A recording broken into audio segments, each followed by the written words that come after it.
കാസർഗോഡ് നഗരസഭയിൽ മതം പറഞ്ഞ വോട്ട് തേടി മുസ്ലിം ലീഗ് നേതാവ് അഷ്റഫ് എടനീരാണ് 16-ാം വാർഡ് തുരുത്തിയിലെ ലീഗ് സ്ഥാനാർത്ഥിക്ക് വേണ്ടി മതം പറഞ്ഞ വോട്ട് തേടിയത്. ഇസ്ലാമിക ചര്യകളെല്ലാം ഉൾക്കൊണ്ടാണ് നമ്മൾ സ്ഥാനാർത്ഥിയെ നിർത്തുന്നതെന്നും 5 നേരം നിസ്കരിക്കുന്നവരാണെന്നുമായിരുന്നു അഷ്റഫിന്റെ പ്രസംഗം.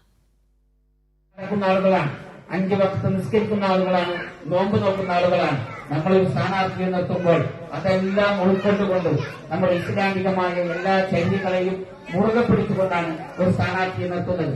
ആ അർത്ഥത്തിൽ നിങ്ങൾ വളരെ ഭാഗ്യവാന്മാരാണ്. ഷാഹിനയെ പോലെ ഒരു യുവതിയെ ഈ വാർഡിനെ സേവിക്കാൻ പറ്റിയത്. ഒരു കാര്യം ഉത്തരവാദിത്തത്തോടു കൂടി പറയാൻ ആഗ്രഹിക്കുകയാണ്. ഇപ്പോൾ വിവരങ്ങളുമായി സിജു കണ്ണൻ കൂടി ചേരുന്നുണ്ടോ?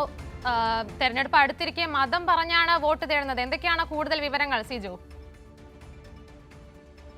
നഗരസഭയിൽ നിന്നുള്ള ദൃശ്യങ്ങളാണ് നമ്മൾ കണ്ടത്. കാസർഗോഡ് നഗരസഭയിലെ 16-ാം വാർഡിൽ UDFന്റെ തെരഞ്ഞെടുപ്പ് പരിപാടിയിലാണ് മതം പറഞ്ഞ് വോട്ട് തേടിയത്. മുസ്ലിം ലീഗ് നേതാവ് അഷ്റഫ് എടനീരാണ് ലീഗ് സ്ഥാനാർത്ഥിക്ക് വേണ്ടി ഇങ്ങനെ മതം പറഞ്ഞ് വോട്ട് പിടിക്കുന്നത്.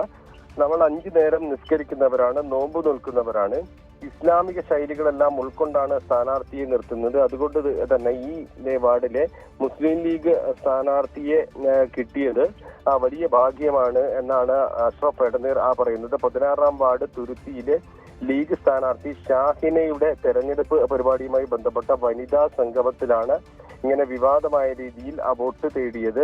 വലിയ പ്രതിഷേധം ഇതുമായി ബന്ധപ്പെട്ട് ഉയരുന്നുണ്ട്. എതിർ സ്ഥാനാർത്ഥികളെ അപമാനിക്കുന്ന തരത്തിലാണ് ഈ പരാമർശമെന്ന വലിയ വിമർശനമാണ് ഉയരുന്നത്. അതുകൊണ്ട് തന്നെ വലിയ പ്രതിഷേധം ഈ മുസ്ലിം ലീഗ് നേതാവിന്റെ പരാമർശവുമായി ബന്ധപ്പെട്ട് നിലവിൽ ഉയർന്നു വരുന്നുണ്ട്.